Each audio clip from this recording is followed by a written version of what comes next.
पंचक्रोशीमधून आलेले सरकट्टा माझेसह या परिसरातून आलेले काँग्रेसवरती प्रेम करणारे सर्व काँग्रेस पक्षाचे कार्यकर्ते, महिला मोठ्या संख्येने उपस्थित आहेत, युवक मोठ्या संख्येने उपस्थित आहेत, बंधू आणि भगिनी, पत्रकार मित्रांनो, माझ्यानंतर शैलेजी बोलणार आहे।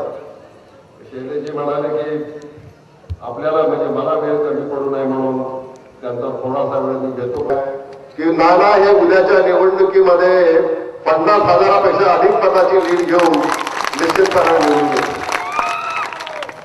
मुरुडमध्ये यापूर्वी अनेक सभाच्या निमित्तानं मी आलो नाही असं नाही, पण एवढी मोठी सभा, एवढा मोठा उत्साह मला यापूर्वी कधी दिसलेला नव्हता। हा, एकदा आदरणीय विलासराव साहेबांच्या स्वागताला ह्याच्यापेक्षा मोठी सभा होती, पण मधल्या प्रचाराच्या सभेला एवढे लोक मला कधी दिसले नाहीत। ती नानाच्या निमित्तानं आज या ठिकाणी दिसत आहेत। नानाचं आणि या शहराचं नातं मामा भाच्याचं आहे।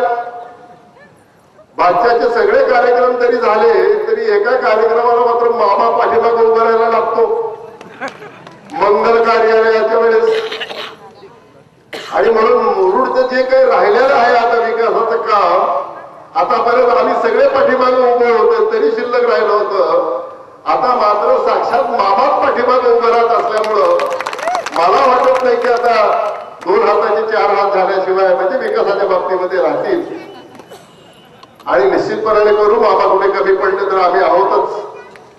वैजनाथ दादा आहेत, बाकीचे व्यास प्रकारची मंडळी आहेत, शैलेजी आहेत, गवेकरजी आहेत।